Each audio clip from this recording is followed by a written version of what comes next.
Throughout the 1830s in Texas, revolution was in the air. At the time, Texas was joined with another Mexican state, Coahuila. Coahuila, Texas was a massive territory under a strong central Mexican government. And the outbreak of the Texas Revolution begins in October of 1835, with small skirmishes between Texian settlers and the Mexican army. Burnet had connections all over the United States, many of which supported the Texas cause. Some of the most famous artillery used during the Texas Revolution, the Twin Sisters, a pair of cannons, was a gift from the citizens of Cincinnati, Ohio, which was acquired through Burnet's business connections. Mexican General Santa Anna is sent into Texas to quell the rebelling Texians.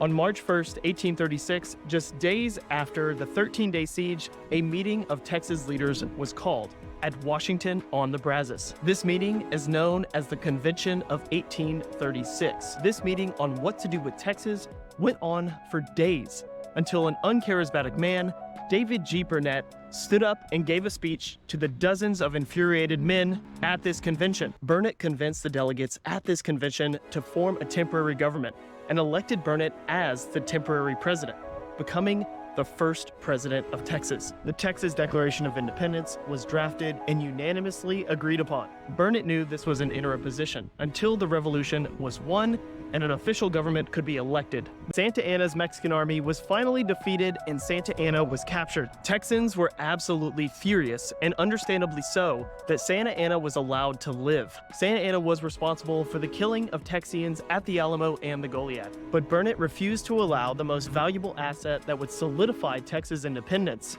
be killed. Although under duress, Santa Anna signs the Treaty of Velasco, ensuring Mexican troops would retreat south of the Rio Grande and Mexico would recognize Texas as an independent nation. Many Texans were furious that Burnet allowed Santa Anna to return to Mexico and not be executed, but the treaty and safe return of Santa Anna to Mexico gave the Republic of Texas some breathing room. In 1870, at the age of 82, Burnet died here on the island. The life of David G. Burnet is a story of revolution and nation building. Burnet stood for his principles and a cause greater than himself. And despite the challenges Burnet faced, his legacy still lives on through the contributions to the Republic and the state of Texas. His final years, marked by personal loss and solitude, paint a picture of the toll that history could play on an individual.